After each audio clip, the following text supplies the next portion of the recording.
तर बिबट्याने राज्यभरात घातलेल्या धुमाकूळाचे पडसाद हिवाळी अधिवेशनातही उमटलेत। एकीकडे सकाळी सकाळी बिबट्याने नागपुरात धुमाकूळ घातलेला असताना विधान भवन परिसरातही बिबट्याचं दर्शन झालं।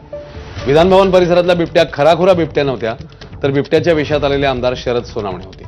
राज्यभरात बिबट्यांमुळे जनतेला होणारा त्रास आणि बिबट्याच्या हल्ल्यात लोकांचे होणारे मृत्यू या विरोधात आवाज उठवण्यासाठी शरद सोनावणेंनी थेट बिबट्याचा वेश परिधान केला। गेल्या अनेक वर्ष महाराष्ट्रातल्या बिबट्या संकटाबाबत आवाज उठवतोय अशी आठवणही त्यांनी करून दिली। सोबतच राज्यभरात बिबट्यांची संख्या 2000च्या वर गेल्याचा दावाही त्यांनी केला। बिबट्यांच्या नियंत्रणासाठी सुचवले गेलेले नसबंदीचे किंवा शेळ्या सोडण्याचे उपाय कुचकामी आहे असाही दावा त्यांनी केला। तर वेशभूषेत विधिमंडळ परिसरात वावरल्यावर सोनवणे सभागृहातही त्याच वेशभूषेत बसले। तर बिबट्याच्या वेशभूषेत सभागृहात बसता येणार नाही याची कल्पनाही तालिका अध्यक्षांनी सोनवणेंना दिली। पण दिवसभर सोनवणे यांच्या बिबट्याचा वेशभूषेतला वावर चांगला चर्चेत राहिला। जर पंच मारा दोन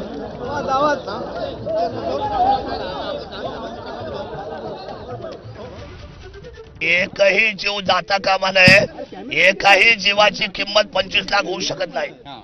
25 लाखांनी गेलेला माणूस, एखाद्या गेलेल्या तरुण विधवा महिलेचा नवरा, एखादा छोटा बाळ, एकुलती एक मुलगा, एकुलती एक मुलगी, घरातली महिला भगिनी, हे 25 लाखाच्या बाबतीने पुन्हा येणार नाही।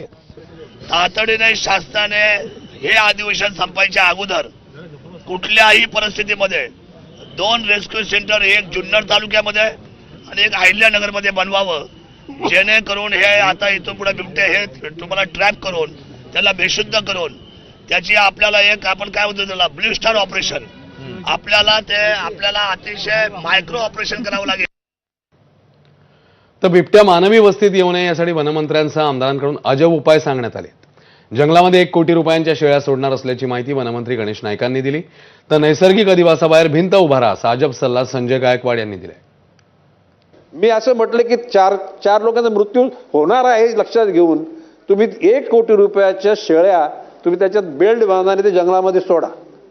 म्हणजे कमीत कमी त्या ठिकाणी ते जसं गावामध्ये नंदी असतो तो देवाचा नंदी, तशा प्रकारच्या शेळ्या, ह्या शेळ्यांचा बचाव तुम्ही करा, त्यांना तुम्ही खाऊ नका। त्या जर त्या ठिकाणी जंगलामध्ये उपलब्ध झाल्या तर ते असलेले वाघ किंवा बिबटे या ठिकाणी इकडे येणार नाहीत। म्हणजे तुमच्या मुलाबाळांचं, तुमचं मानवाचं रक्षण होईल। आता मंत्र्यांनी सांगितलं काय बिबटे आम्ही आफ्रिकेला पाठवू। अरे आफ्रिकेला बिबटे पाठवण्याचा खर्चामध्ये तुम्ही इकडे उपाययोजना करा ना। ही अशी होणार नाही। ह्याच्या अगोदर टायगर सफारी